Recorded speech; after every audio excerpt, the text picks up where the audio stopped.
Goeiemôre, lekker om vanoggend saam met u te wees. Nou, die woord vir die jaar, val vir die nuwe Joodse kalenderjaar, is Jesaja 54. Weet wat sê, vergroot jou tentpenne. Weet, vergroot jou tentpenne, strek dit uit en moenie terughou nie. Nou, wat beteken dit vir ons in die praktyk? Wat beteken dit vir u en vir my, om ons tentpenne te vergroot? Nou, die Here wil soveel meer in en deur ons lewens doen. Maar baie keer dra ons nie die kapasiteit om hierdie gewig te kan dra nie. Wat die Here wil doen, ons kan nie dit dra nie, want ons het nie die kapasiteit nie. En die Here wil ons kapasiteit vergroot. En dit beteken, ons kan nie meer kleingeestig wees nie.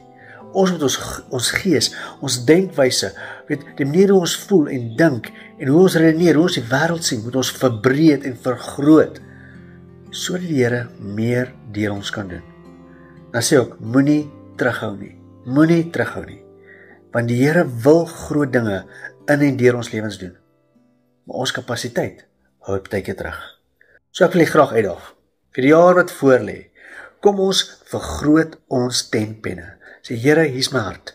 Vergroot dit. Hier's my gedagtes, vergroot dit.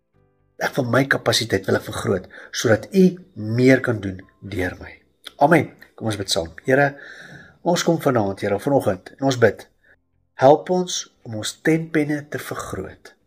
En Here, ons wil nie terughou nie. Help ons om ons kapasiteit te vergroot, sodat u meer dinge in en deur ons kan doen. Ons vra dit in Jesus naam.